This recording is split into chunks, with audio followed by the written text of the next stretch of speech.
Hey boys and girls, Dr. Berry here. It just went live. I am about to be live with the famous Carrie Brown, author and speaker. She's going to pop on with me here in a few minutes. We tried to do this from her page, but we had some technical difficulties, and so we're going to do it from my page instead. So I'm watching for Kerry to pop on, and then I'm going to add her. She has an amazing story. If you haven't heard her story yet, I'm excited for you to hear this. If you're watching this on the replay, you can leave your questions in the comments. Either Nisha or I or Kayla or someone will come back by and answer your question when we can. We try to answer every question we can, but sometimes that's a challenge. Let me see if I can see Carrie Brown here. Hey, you guys. Tell me where you're watching from, and tell me if you've ever heard of Kerry or not. You're going to be so happy that you get to meet her here in just a minute. Where are you, Carrie Brown? Hang on. She's having issues. Okay. Oh, she is? Okay. I sent her the link. Oh, okay.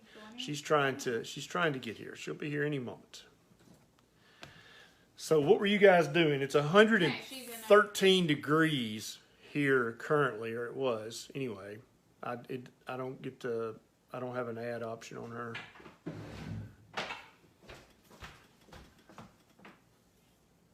See? Jesus. Why does this do this sometimes? I don't know. We're friends on Facebook. Let me look. Oh wait, maybe I can go right here and do it. I don't know. Can I do it like that?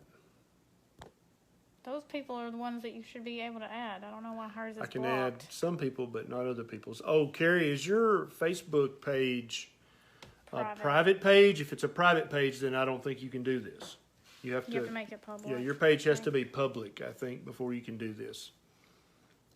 Oh, look, there's Nisha Berry. She just posted a delicious chocolate chip ice cream recipe that's pretty darn keto-ish. It's keto. It's got keto ingredients. It does, I know. Carrie Brown, I'm hoping, is making her Facebook page public so that she can do this. Kerry, go to your Facebook page, and where it says privacy settings, you're going to change it from only friends to public, and then that should... Yeah, then I can add you. Otherwise, people who aren't your friends could see this, and then Facebook you'll be mad at Facebook. You could sue them because, that's how people are right now with the Facebook thing. We've got 400 people who are excited to meet you, Carrie Brown. So make your Facebook public. She's probably calling Brian right now. See how mine is? I made mine private. See? What'd you do that for? My personal one? Yeah. Because. Oh, okay. I have a public page now, so it doesn't matter. Hey, everybody. Carrie's watching, but I can't add her because she's not public yet. Tell her to call Brian. Call Brian or call Nisha, Kerry, and they can walk you through how to do it. I got an itchy nose. So, yeah, it's rained every day here for the last week, and I figure it'll rain here any second. It's 100 degrees. The humidity is 100. Is that possible? Doesn't that mean you're like in liquid if the humidity is 100%? It's really, really miserable right here today. And I worked really hard in the clinic today, and I'm tired. I didn't sleep well last night, and so I don't need any of this Facebook mess-up business. I need this stuff to work. Is somebody helping Kerry?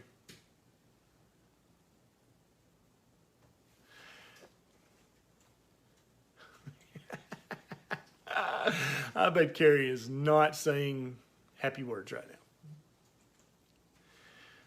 Okay, I guess I can answer a question or two while we get this ready. Anybody have any questions for me? Ask away.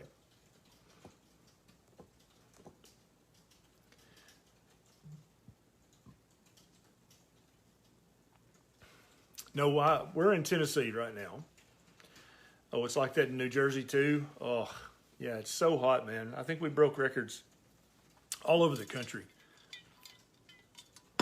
Well, there's Miss Huggins. How you doing, Miss Huggins? I love that little thing you made. I'm not sure what to call it, but it was really pretty, very colorful. I want one for Christmas. No, I'm kidding. I don't want that for Christmas. Auburn, Alabama. I bet it's hot as balls in Auburn, Alabama. Yeah. Hey, John Kaufman. Tyler Kelly. Yeah, is keto good for Crohn's? So Crohn's is partly inflammatory in nature and partly autoimmune in nature, right?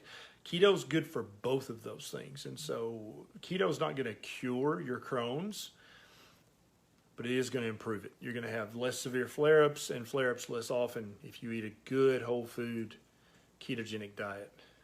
Yeah, I think I am. I think I'm cursed. Huggins, yeah, I don't know.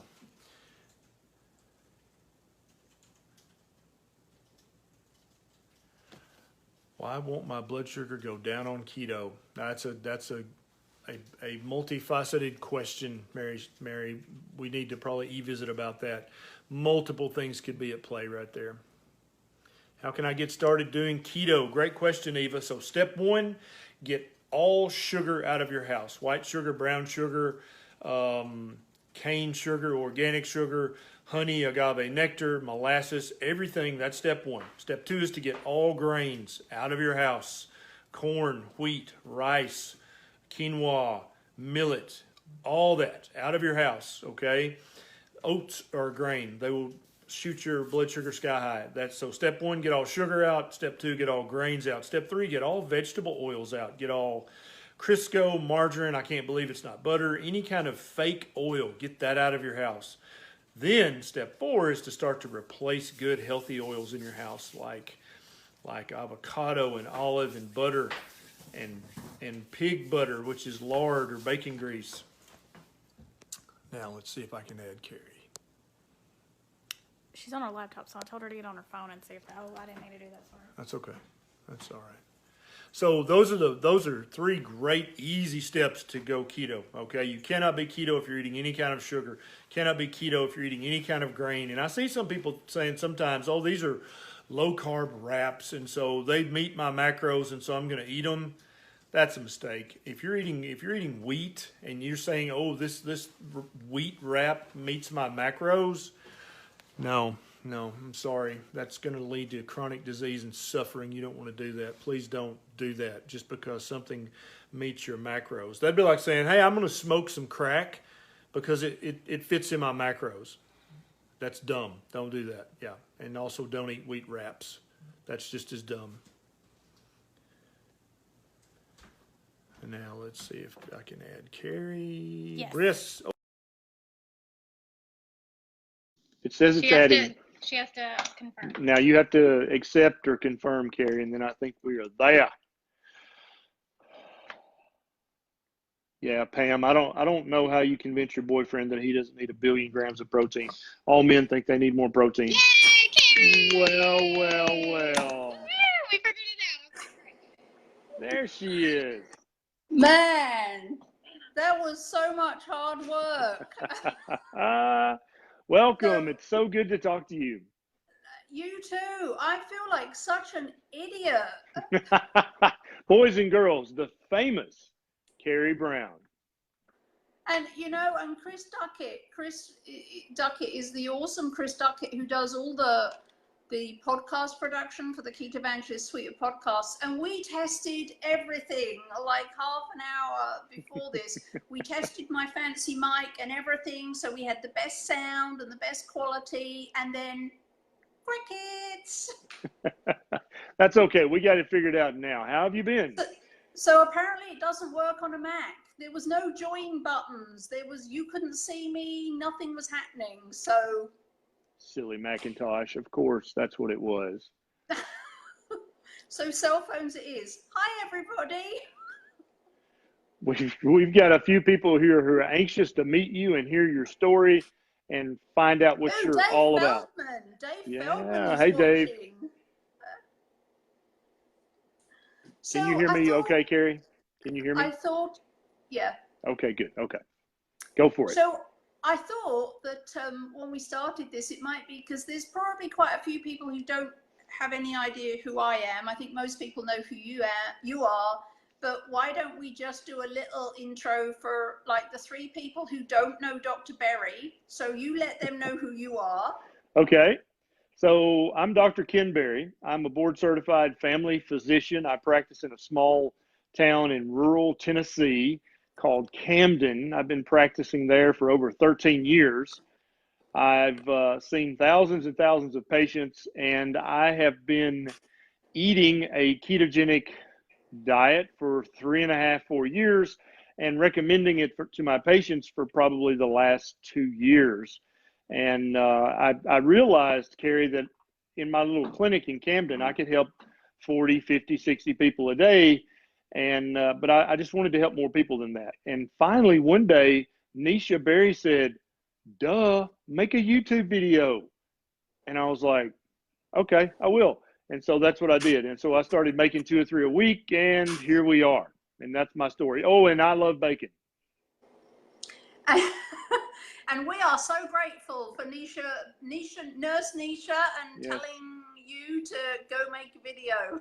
Yep, that's exactly how it happened. I was like, I And wish I could help more people. She said, why don't you go shut up and go make a YouTube video then? I'm like, okay. So was the first one you made, was that your rant, your infamous rant video? No, I made several boring ones before that one. Because I have to say, that's how I found you, because of your rant that was just, it was so spot on, but it was so hysterical, and I think that went viral. I think like most people on earth have seen that video now. It just about did, yeah. We should put it in the show notes so that oh yeah. so Well, you know, people, so many if people, anyone who hasn't seen it can. so many people thought I was serious. And so they were commenting like, you're an idiot. You're so stupid. Keto rocks and you suck. And I'm like, dude, it was. And so I had to change the title to have sarcasm in the title, because so many people thought that I was actually dissing keto. So yeah, I'll put a link to it down in the notes afterwards. Yeah, that's a good one. If you need a giggle, that's a good one to go watch anytime. So tell us your story. Your story is much more interesting than mine. It might be a little more dramatic. So I'm Carrie Brown. There's lots of Carrie Browns in the world, which is why my IG, I had to change it to The Real Carrie Brown, because there was just too many other Carrie Brown, all the other numbers you can think of.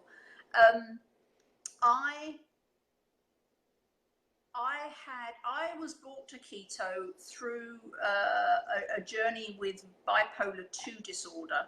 So that's how I came to keto. I was already low carb prior to that, and I was developing recipes for low carb, grain-free, sugar-free, but just a lot more veggies than keto, and not really a focus on the high fat. So I was already doing that, and I had a blog, and I was producing recipes and some cookbooks. But 3 years ago, I had a mental break. You can hear or go listen to me tell my whole story up on YouTube. I just did a presentation at KetoCon 2018 in Austin, where I shared my journey with bipolar. But I'm not going to do that all again here. You can go up on YouTube and watch that at your leisure. I would advise you to have some tissues handy. So I came to keto because of bipolar 2 3 years ago. I found Dr. Ted Naiman, and luckily his clinic was 11 miles from my house. So I went to see him. He said he could help me with my bipolar, and he put me on a ketogenic diet. So that's how I came to keto.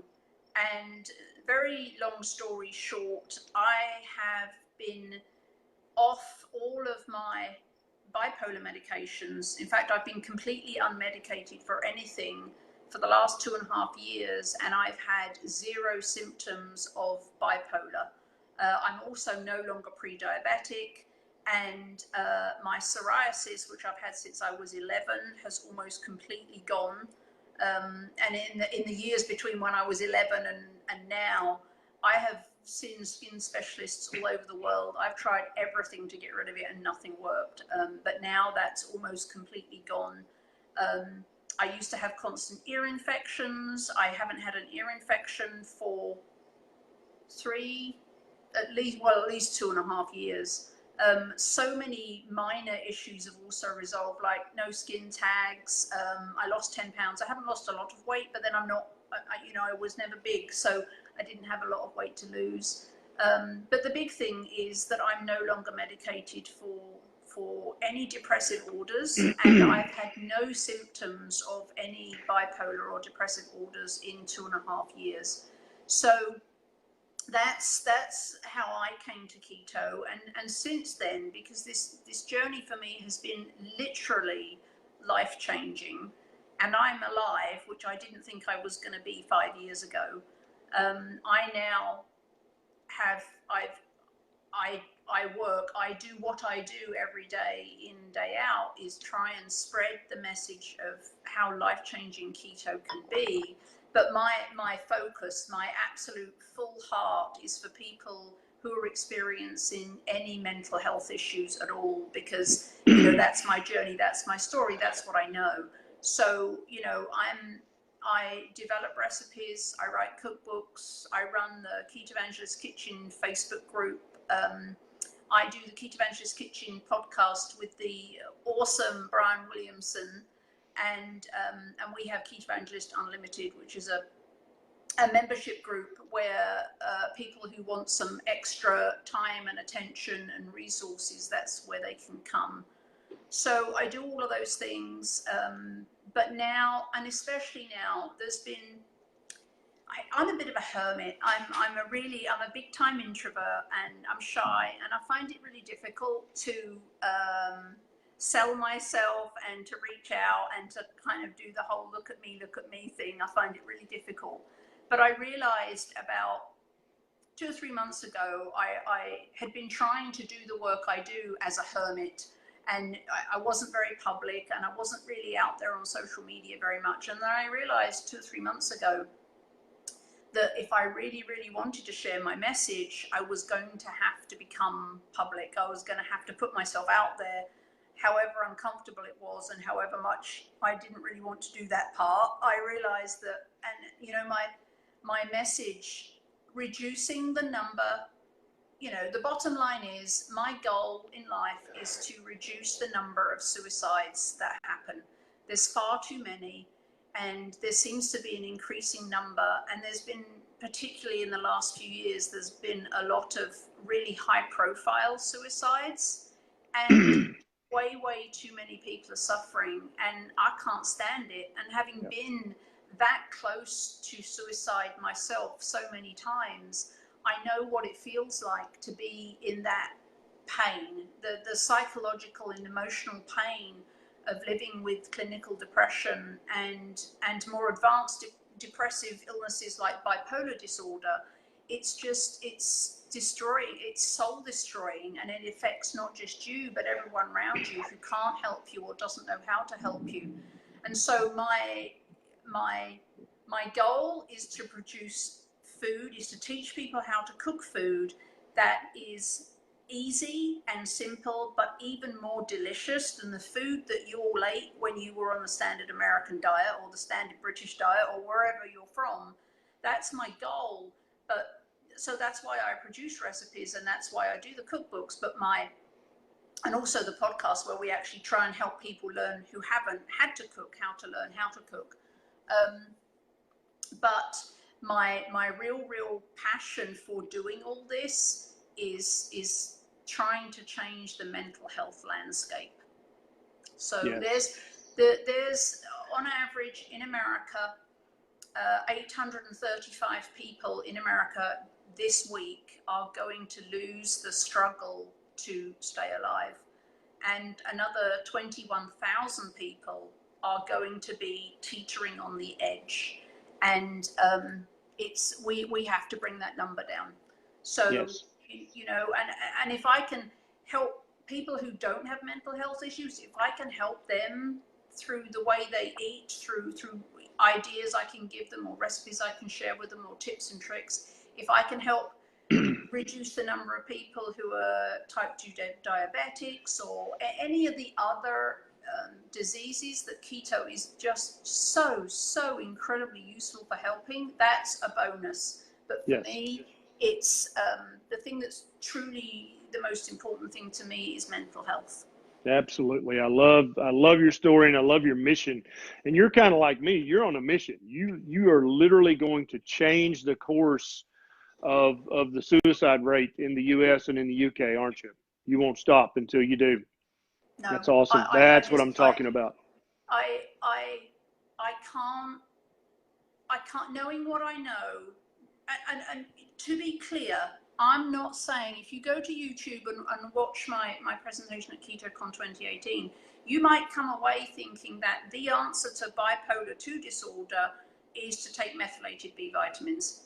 I want to be very clear that everybody's an individual, and what worked for me might not be the exact same path, because we're all individuals. And Dr. Ken, you can articulate this a lot better than I can, but my genetic makeup is the same as nobody's.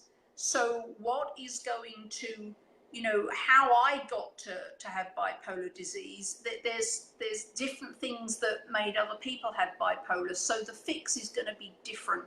So for me, it was mostly taking methylated vitamins, and I had a bunch of other stuff, and eating keto, high fat, so that my brain was swimming in fat. Other people with that's not the cure for bipolar 2. You need to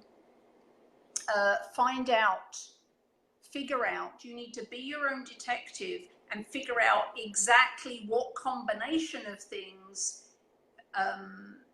puts your mental health in remission. It's not necessarily going to be the same as what worked for me, because we're all so genetically different. And Yes. I've had a different journey, and I'm a girl and maybe you're a guy, and I'm the age I am and you're older or younger than me, and there's so many variables that I don't want people to think they can just go out and get methylated B vitamins and everything's going to be fixed. Right. But for you, that was part of the magic, is when you figured out that you had the MTHFR gene, and that it was all about the methylated B vitamins for you, plus the high fat of a ketogenic diet. And there's so many people watching right now. We have about 700 watching.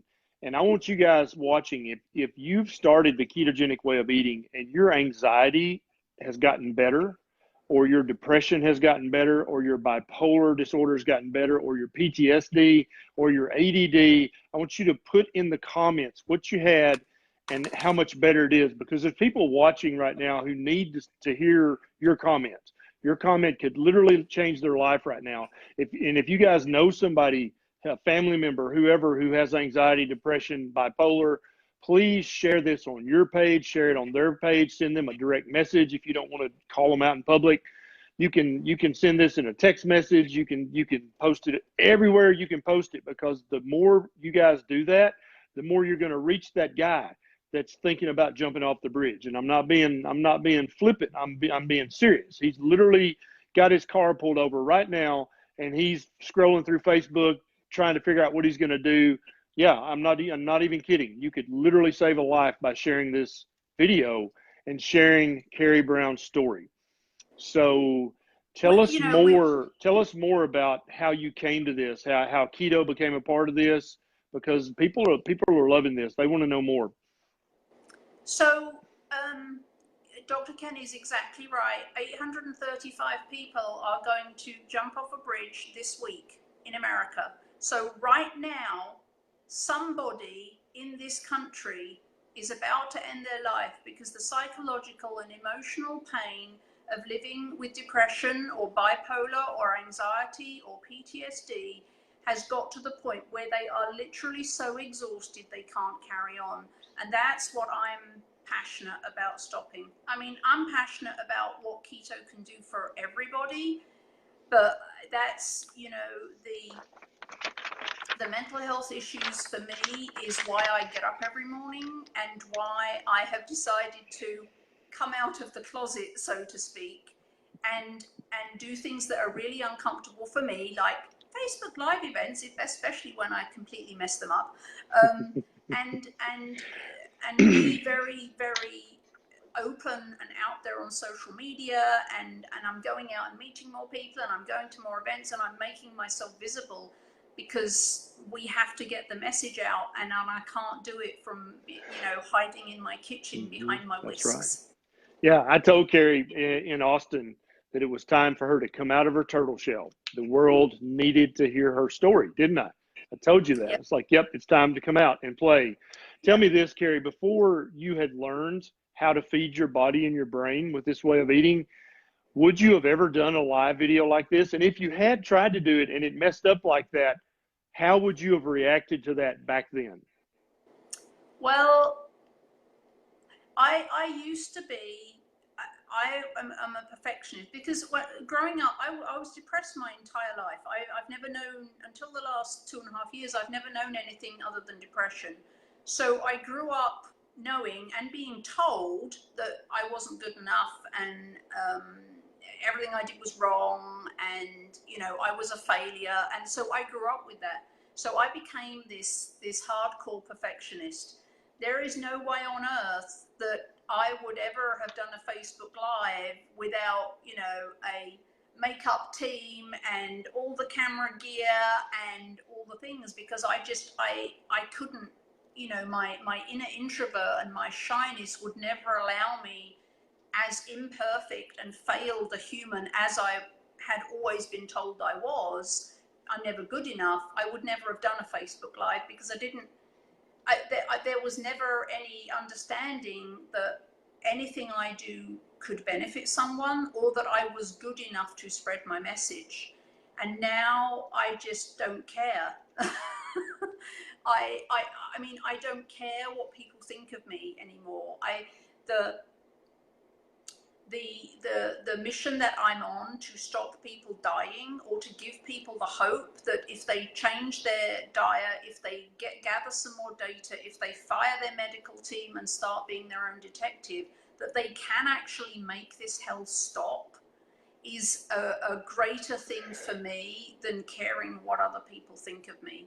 So, and I'm going to be honest, this right now is really hard for me, and I'm looking at my picture in the camera and I'm picking holes in everything that's wrong, and but I don't want No, 835 no. People to be jumping off a bridge this week. Exactly right. Exactly. And you look great, Kerry Brown. Stop that foolishness. You look great. You guys hit the hearts and thumbs and show Kerry how great she looks and how grateful we all are and how lucky we are to have you on this live this evening. That's how I feel about it. I think that we're honored to have you. We're lucky to have you because we're lucky you didn't jump off the bridge at some point back there, because you got really, really close back before you were keto and knew about your methylated B vitamins. So we're really lucky to have you, and so grateful that you're here. And you guys hit the hearts now and show her how much you appreciate this. I've seen a couple of questions. One is, somebody said, I've seen multiple people say, I feel so much better. I feel so much better. My anxiety, my depression, everything's better, but I'm afraid to wean off my medication. I'm afraid to do that. And so you've been right there, I'm sure. Talk to these people and tell them about that fear, how to work with that fear, and ultimately how to slowly but surely wean those medications down. So when I reached my breaking point, and I realized that nobody on my medical team was doing any critical thinking. I had symptoms, they were medicating me for them, and then after 6 months they'd have to find something different or double the dose to get the same effect. And I'm just like, this is dumb. This is like, why is nobody but me asking why I have bipolar? Nobody was thinking. Nobody was saying, there must be a reason she's bipolar. Like, is it genetic? Is it food? Is it chemicals? What is it? And so I fired everybody because nobody was thinking about it except me. And so I fired everybody, and I got my DNA. And that's really what started me on my journey. But about the same time as I ordered my DNA and started getting blood tests, and that, I was trying to gather as much data about me as I could.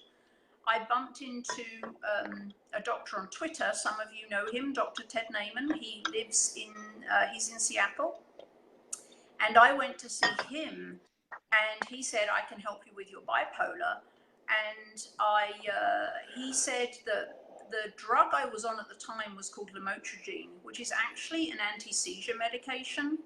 And because the ketogenic diet was originally developed for helping people with children with seizures, and it was very, very successful. So his thinking was, if you're on an anti-seizure medication, then maybe the keto diet can help you in the same way as it helps children with seizures. So I literally fired my team and then got a whole new team. I gathered a ton of data myself, DNA, food sensitivity testing, chemical testing, blood tests. I mean, every test you could think of, I went and got it done. And then I got Ted Naiman on board. He was my keto doctor. And then I got a naturopath on board. And between the three of us, we figured out what was going on with me. Now, so I saw Ted for 6 weeks. I was on therapeutic keto, so super high fat. So I was actually testing my P, because the goal, because I wasn't trying to lose weight.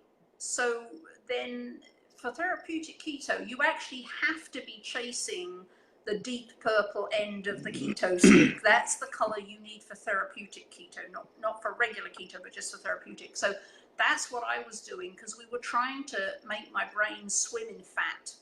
So I was doing that. And then 6 weeks after that, I collected all these tests to see the naturopath. And we figured out the MTHFR mutation.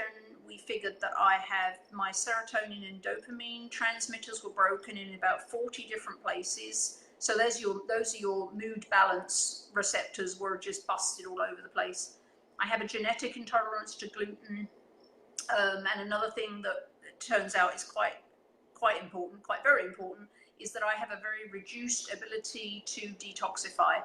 So when chemicals and crap builds up in my body, my liver doesn't do what yours does.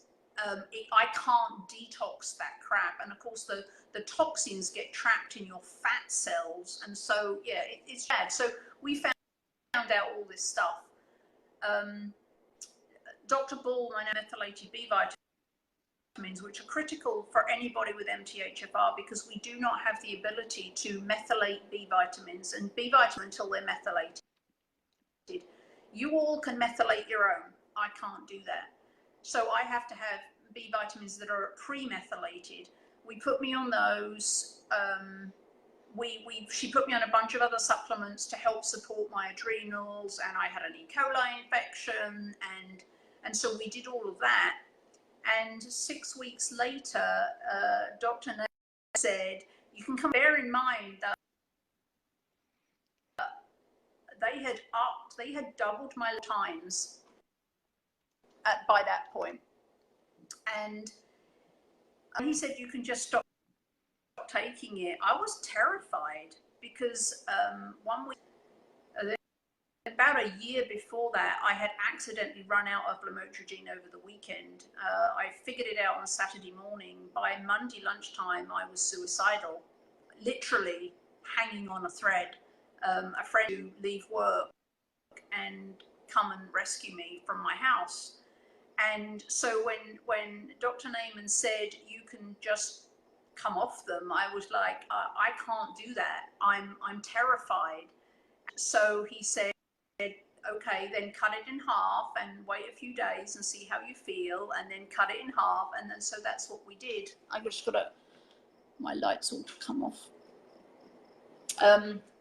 So that's what we did. So we cut it in half and cut it in half and cut it in half. And every time we cut it in half, I was like waiting. I had all my friends on speed dial. I had none of my suicidal tools of choice. There was none of them at home. So if something went sideways, there was nothing. I would have to get up and go out to get the tools I needed to end my life. So I put all these precautions in place, and we took it down by half and nothing happened. And then we took it down by half and nothing happened. And then the next thing I know, I'm not taking any and nothing happened. And some days I'm still waiting for the shoe to drop, because my whole life was this nightmare. And I still sometimes can't believe that my brain is not literally does not think the way it used to think when I was suffering from the symptoms of bipolar. I just don't think the same way. Yeah. So I understand how difficult it can be to think about coming off your medication. So my advice, not that I'm a doctor or anything important, but from my experience, my advice, put in place all the protective measures to, let people who you trust and who understand the situation, let them know what you're going to do, let them know that they're on call. If you've had suicidal ideation, take all the tools of choice out of the house so that if something does go wrong, you can pick straight back up, go back on your medication. But that's what I would do. That's what I did. I just put the protections in place, and then I went down by half, by half, by half. But this was also under the care of my keto doctor. Was, it's going to be okay. And it was. I totally understand the terror in not wanting to stop the meds. And I totally agree with every word you just said. And I want everybody to understand that there's no rush to get off your medications for anxiety, depression, bipolar. You don't have to, and definitely don't stop them cold turkey, and definitely don't stop them without working with your doctor. But there are ways to wean these medications down very slowly, and some of them you have to wean down very slowly, or you can have physiological withdrawal from them, and then others have psychological, or both. And so it's important to not stop any of these medicines without consulting your doctor. And then also, if your doc says, fine, just stop taking them, don't do that. You want to wean down from these medications, because these medications have powerful effects on your brain and on your thought processes. And so you don't want to just go from taking a high dose of Lamictal to none. One of the hardest ones to come off of, even though it's not a habit-forming drug, is Lexapro. And I mean, it takes months to wean down off that without feeling really spooky and weird. And so you guys go talk to your doctor if you're ready to do this. And you, first of all, you got to get your diet correct. You've got to be eating keto. You've got to be feeding your brain what it needs. Then your brain's got the ability for you to start to slowly with these medications.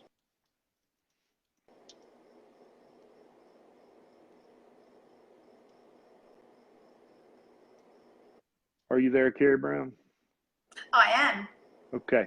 All right. But Have you go ahead. Oh, I am? Okay. Okay, now you're back. Okay. It started raining here. I told you it would, guys. And it's raining. And there's so many. Go ahead. I had the honor of staying with Dr. Ken and Nisha on my way back from KetoCon, and boy howdy, does it rain in Tennessee. Yes, it does. Yes, it does. I'm looking through and trying to pick out a few questions for you, Kerry. Would you mind answering a few questions? Sure.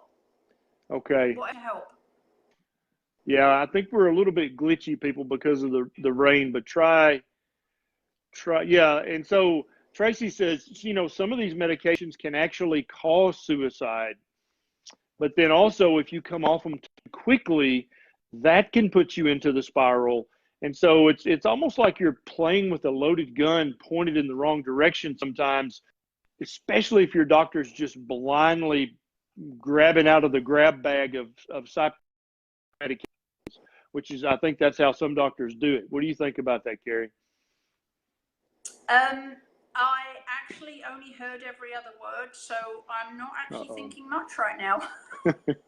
So it seems like a lot of doctors just reach in a grab bag and pull out the first psychotropic medication and say, oh, we'll just try this and see how it works. And So, somebody commented and said, some of these medications can cause suicidal ideation, but also with coming off them can cause you to get into the spiral as well. So what would you say about that? So 10 years ago, before I had my mental break, I'd been depressed my whole life, and 1 year it just got so bad. I wasn't suicidal, but boy, I was depressed, and I was like, I can't do this anymore. And over the course of the year, I was put on about 5 different antidepressants. One of them made me was either gain like a bunch of weight or lose a bunch of weight. I don't remember. So they took me off that. The next one made me violent. I'm not a violent person. I began throwing furniture across the room at people. I was punching people. I was so lucky that I did not end up incarcerated with a felony assault charge because I assaulted somebody. But it wasn't me. It was the drug. And luckily, the person that I assaulted and the people that had to dodge the furniture understood that it was this drug that was supposed to be making me happy. It was the drug that had radically changed my behavior. So of course they took me off that, and then they put me on another drug which made me suicidal, so they took me off of that, and so it went on. And after a year I was just like, it's easier to just be depressed than to deal with all these side effects. Well, it turns out that if you're bipolar, I hadn't been diagnosed as bipolar then, and it turns out, I know now, that if you're bipolar, you cannot take regular antidepressants because they make you crazy in all sorts of different ways. And that was exactly my experience. After my mental break, I was forced, as a condition of being let out of the hospital and not being committed, which would have been like, I'm single and I have no family. So if I'd have been committed, my life, I'd have been alive, but my life would have ended on like every other level. So the condition of me getting out of hospital was that I had to have a psychiatric evaluation, and I had to start safe. Felt that I was a danger to myself, and in Washington state it's actually illegal to commit suicide.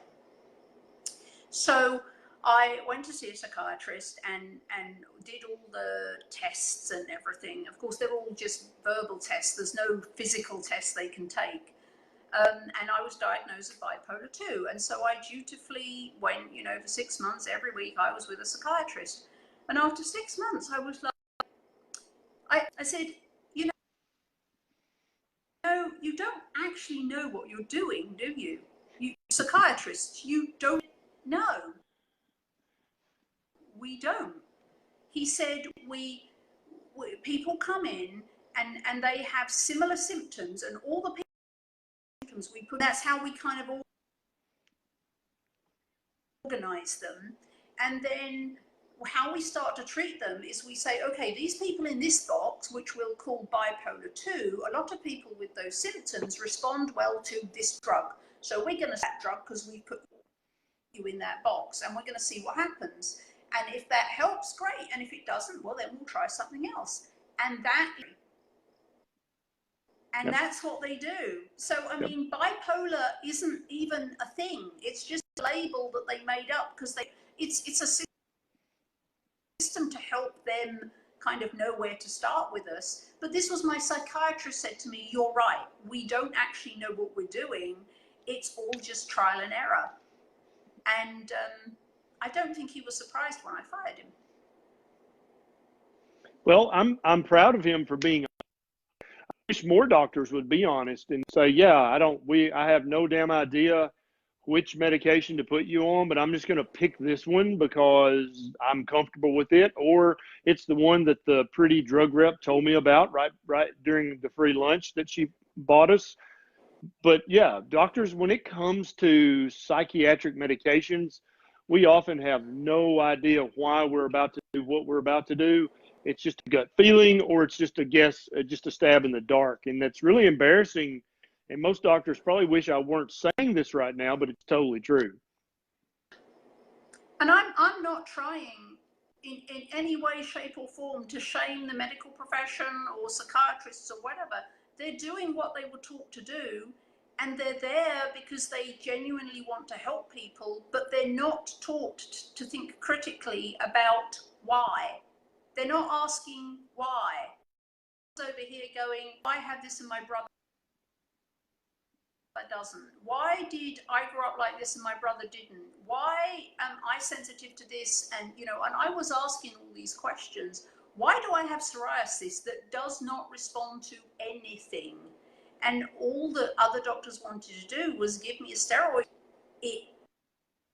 The symptom, the result go away, but nobody was interested in stopping it happening in the first place. Right. Which is what I was hell-bent on doing, was stopping the bipolar, and that's how I've ended here now. So although yours journey and what dose of B vitamins, if that's what you need, or what combination of supplements, or what level of keto, or, you know, what works for you, my story is, one, to make people aware that we cannot push this issue under the carpet anymore. You know, there's just too much of it, and we can't keep going on like this. And to also give people hope, I absolutely believe that with the right detective work and the right medical professionals and the right testing, we can find out why people are suffering and find out what they need to stop the suffering, rather than to put a Band-Aid over it.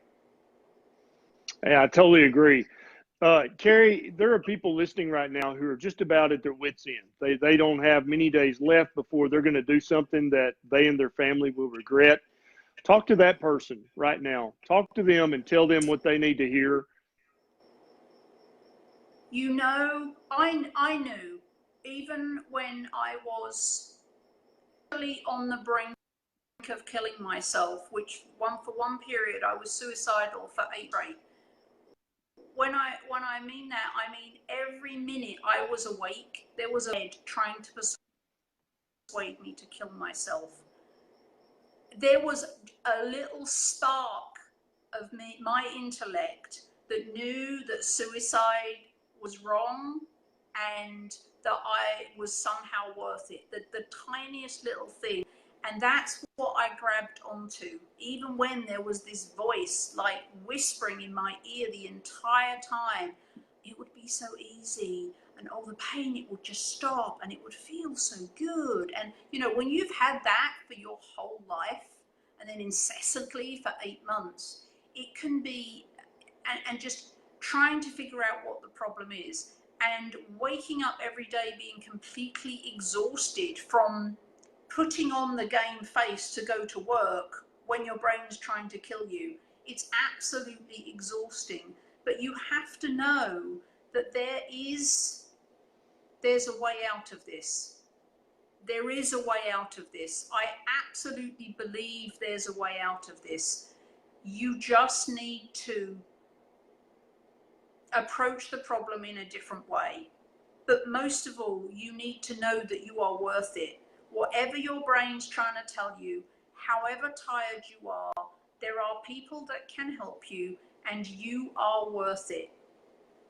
You're worth it. I don't even care what you think about it. I'm telling you, you're worth it. Yep. And there is a way. I absolutely believe that there is a way for you to feel the joy that you've never felt, and to have the life that you've always wanted, and just you've ended up feeling like, I guess this is just my lot in life. I no longer believe that to be true. I spent most of my life thinking, I'm just broken and I'm unfixable, and I've got to figure out a way to claw my way through life and just get through it. I no longer believe that's true. Whole life, and now I can feel joy. It's a journey, but once we detective work, it was 6 weeks from living hell to no drugs. And it may not happen for you that quick. Who is in my presentation that I did at KetoCon. It's taken her 8 months, and she's still on 2 medications, 26 medications. So, you know, her her journey, what was different.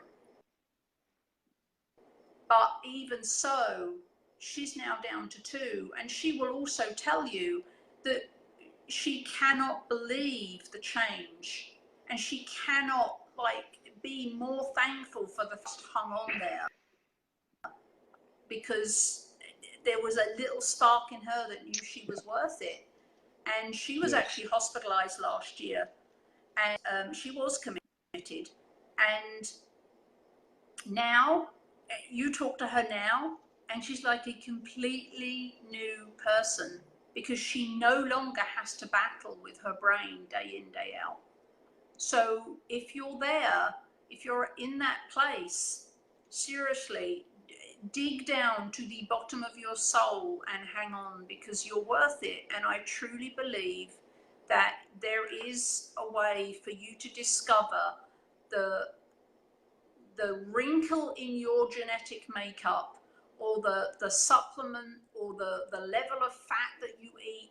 There's something there that can turn this around for you. I absolutely do not believe that mental health is something that we have to live with for the rest of our lives. All the psychiatrists will tell you that bipolar's incurable. So what am I, a unicorn? Because how long do I have to be symptom free before I've cured myself? It's been 2.5 years of no medication and no symptoms.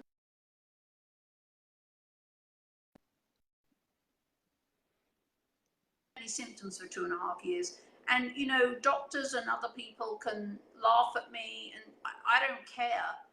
I just know that my living hell is now a life of joy, because of some very simple steps I took that the majority of the medical professions either don't know and or aren't telling you. I don't know. Love that. And so if you're out there, if start feeding your body and your brain what it out to Kerry, watch her video. It's on YouTube, and there's a way out of where you're at right now. There's a way out. So I'm gonna thank you so much, Kerry, for doing this with me this evening. I was gonna do it with you, but you wound up doing it with me. Everything down in the comments below.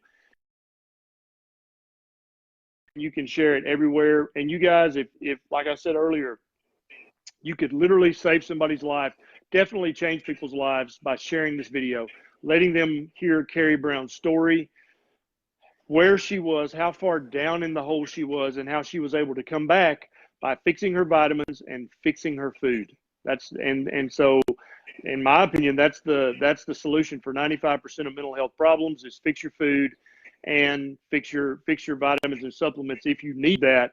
And that's the answer for most people, not prescription medications. So thank you so much for doing this with me, Kerry. We'll have to do this again sometime. I would love to. All right, very good. Have a good evening up there. I hope you get cooled off before you go to bed. I hope the air conditioning gets installed soon. I'll be talking to you soon, lady. All right. Bye. Bye-bye.